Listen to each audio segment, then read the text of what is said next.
Now, a couple weeks ago, I posted a video about the Canon C200 and 10 reasons why I absolutely love it, but that was all positive, and today we're gonna talk about 5 things that make the Canon C200 this freaking short of being perfect. So let's get into these 5 things.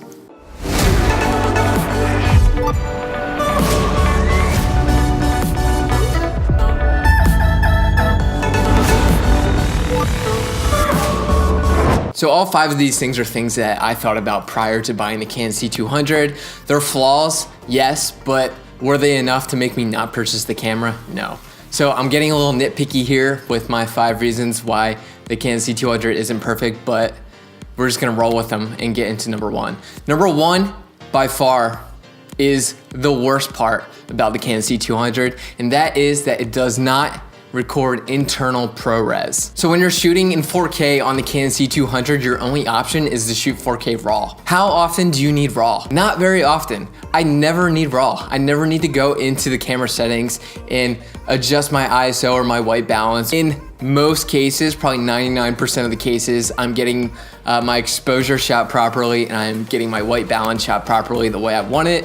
So having that RAW feature isn't something that's necessary for me. It would be great to have a ProRes option. 4K RAW file sizes are also just like monstrous. I don't know.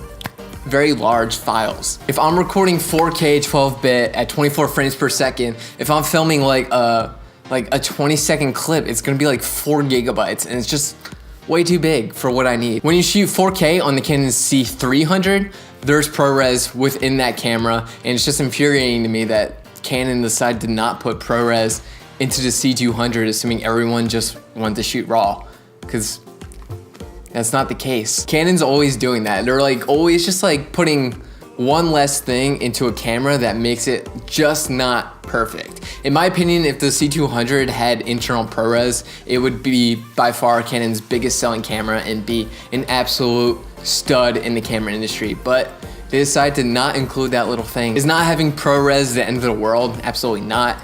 Shooting 4K, it's a beautiful codec. Yes, the file sizes are giant and it tends to slow down your computer a little bit, but I haven't had too many issues with it. It produces beautiful colors, a beautiful image, and I'm super just like into that. Number 2, when you're shooting at the native ISO in the camera, which is 800, you're still getting a lot of noise in the shadows. A lot of people have been saying to fix this noise issue to expose a little bit to the right, but like I shouldn't have to like not expose properly to not get noise in the shadows. So maybe it's like a grading issue. For the most part, I'm only noticing this a ton when you're grading in Canon C-Log 2. When you're grading in C-Log 3, it's not so much. It's just that C-Log 2 is just like a very more aggressive curve.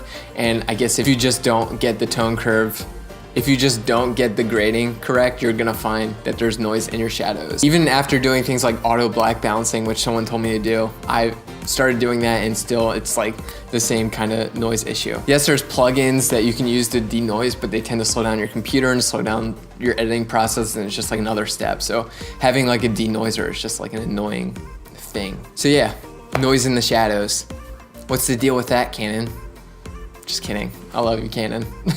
Number 3, another thing that stinks is that my C200 has an EF mount, and because it has the EF mount, it's hard to put super awesome lenses on it, like super cool anamorphic lenses, because they don't make anamorphic lenses in EF mount. On this camera, in order to switch it to a PL mount from an EF, there's an accessory made by Wooden Camera that you have to like undo like the front end of your camera, and it's just like getting way too close to the sensor for me, and something that I'm not ready to risk on my C200, so I'm not going to be doing that. So there's just like more EF mount anamorphic lenses that you could use. Yeah, I just would love to throw some anamorphics on my camera, but transitioning from an EF mount to a PL on the C200 is just incredibly difficult. And number 4 is that if you buy the C200 and not the C200B, the electric viewfinder just like juts out the back, and it's just like in a super awkward position. So if you try to put that camera on like a gimbal or anything, it just like totally gets in the way. It would have been nice if Canon put the EVF on like the side or something,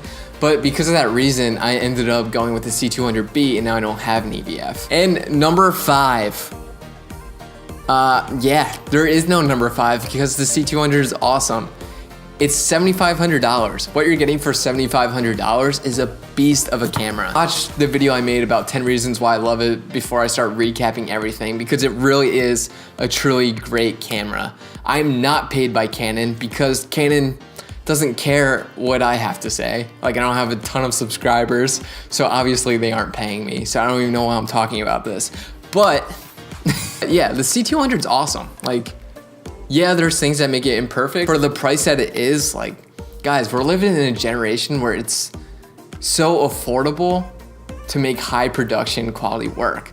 Like, clap it up for 2019, the year that we live. Because 10 years ago, we're shooting on crappy cameras, unless we're willing to pay a fortune for like super nice cameras. So we're getting into it at a good time, guys. But yeah, that's all I have for you. I hope you enjoyed this video. And if you think of crappy things about the C200, just drop them in the comments below. And thank you for letting me be a part of your filmmaking career. Love you forever and always. See ya.